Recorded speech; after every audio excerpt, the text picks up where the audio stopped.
Has Ukraine stopped Russia's advances north of Bakhmut? And what exactly is their strategy going forward to punish Russian forces? I'm Paul, U.S. Army combat veteran. It is January 9th, 2023. This is your daily Ukraine update. Let's get right into it.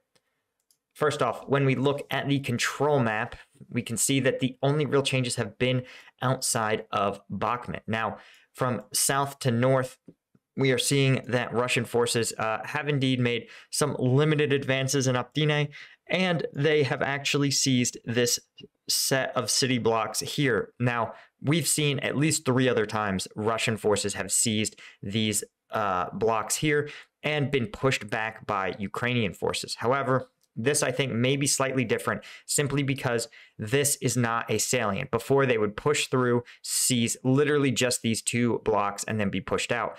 But as we've talked about in this channel, salients don't persist for long. And in this case, this is actually connected to a larger line of contact. And you guys can see that it reports that Russian forces control a number of these blocks running north to south as part of a single defensive line. This means that it's going to be harder for Ukrainian forces to dislodge them, right? As they push east, right? They are exposed to Russian fire from the south. It's going to be a much harder nut to crack. As we've talked about, this entire Battle of Bakhmut is about making the Russians pay a high price for a not very operationally valuable area. I know the commenters are going to come in and they're going to tell me that it's because Prigozhin wants a salt mine. But trust me, guys, I'm here to tell you, you can't turn salt into bullets. You can't turn salt into tanks. It doesn't have military value. And that is the immediate concern here. Though certainly we all know that a Russian oligarch won't ever turn away an opportunity to get rich. But what I would expect is for Russia to probably hold this little salient here persistently. And as we know that even if Ukraine decides to run a fighting withdrawal, this north-south river here is going to be its own choke point, and it's going to be as hard for the Russians to dislodge and cross as it was for the Russians to cross this canal here. This whole battle, again, is about inflicting casualties on Russian forces. And the Russians have said the same thing, that their goal in Bakhmut is to inflict casualties on Ukrainian forces. The key difference is Ukrainians are on the defensive. And so when they choose to fight or withdraw from an area, you have to bear in mind that preserving combat power is essential to Ukraine achieving its goals in Bakhmut, right? And holding Bakhmut is only of secondary importance to inflicting the maximum casualties on Russians while minimizing the casualties on the Ukrainian side. So you guys can see here, of course, Russia has continued to advance, taking portions of this wood line here. Also, interestingly, they have seized, according to this, about half of Pidhorodne. All this indicates that there's greater and greater pressure being put on defenders in the northern portion of Bakhmut.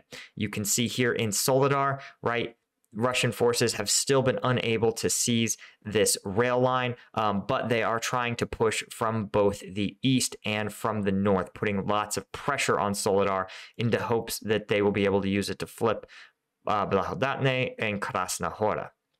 When we look at the combat map, you guys can see a little bit deeper into this strategy. You can see here, they don't actually have Pidhorodne as having been taken under Russian control yet. They also don't have this set of city blocks here as being Russian controlled, but it does depict a series of attacks happening in Optine, near the city blocks in the east and near Pidhorodne. So I think it's fair to say that the control map is probably more accurate at this time. You guys can also see, interestingly, that Russian forces are listed as being very near Krasna Hora. This is interesting because, as you can see from the terrain, the Russians control very open terrain that's really difficult to establish covered and concealed positions. In contrast, Krasna Hora is somewhat urbanized, somewhat developed with wood lines, and buildings that are currently under Ukrainian control. This can be a really strong defensive position for Ukraine, and it's going to be really hard for Russians to cross all this open ground and take some of this more defensible territory from Ukrainian forces. As we've seen, Russians just have a really hard time with their current infantry tactics of crossing these sort of open ground without taking tremendous casualties. You can see here again, there's Soledar. What's interesting is that this map doesn't even have Yakovlivka assessed as being under Russian control, even though the other territorial map shows that Russians actually control the fields to the north of Soledar. So I hope this is giving you guys a little bit of an understanding of just how dynamic the battlefield is right now. When we look at, for example, War Mapper, he also assesses some control of Pirhorodne, but doesn't assess control of the eastern city blocks, and only recently assessed Russian control of Optine.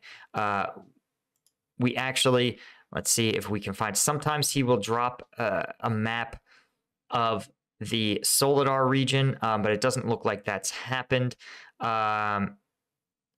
Yeah, the latest is from 2 days ago. But what's interesting is that they're reporting that there's no significant changes as of midnight tonight.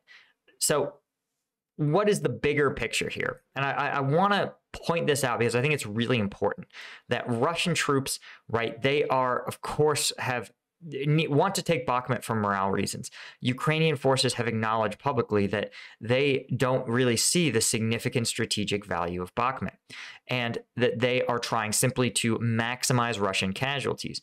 So while losing territory is not good news for Ukrainian forces, I think we should think about it more like Lysychansk. If you guys remember, Russian forces took Severodonetsk and were beginning to encircle Lysychansk. Ukrainian Ministry of Defense made the call to withdraw their troops from Lysychansk to avoid them being surrounded and losing all those troops and material. Those same troops, months later, were used in the Kharkiv offensive, where, as you guys can see, they liberated many times more territory than Lysychansk had. So when we talk about preserving combat power, you can see that it's oftentimes the better call to force your enemy to expend a lot of resources, take a lot of casualties, while you yourself engage them only in ways that are strategic. And while Bakhmut is a brutal battlefield, we should recognize that Ukrainians' Ministry of Defense is trying to make this calculus on a day-by-day, week-by-week basis of when is it worth it to continue to fight and when is it worth it to strategically withdraw, setting up better, improved defensive positions where they can continue to inflict significant casualties on Russian forces. It could also be possible, although this is a strategy that would be so bold that I would be shocked if a modern military could actually get it approved.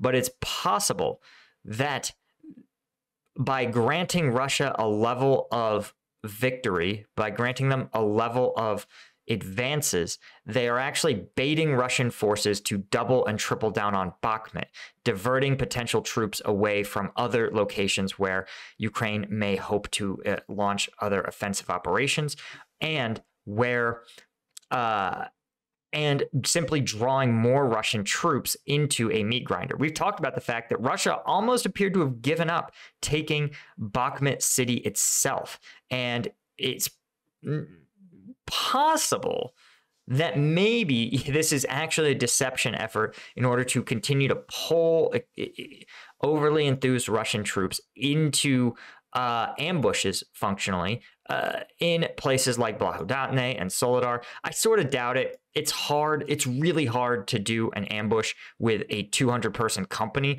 It is virtually impossible to stage an ambush like this, especially something that involves this much baiting.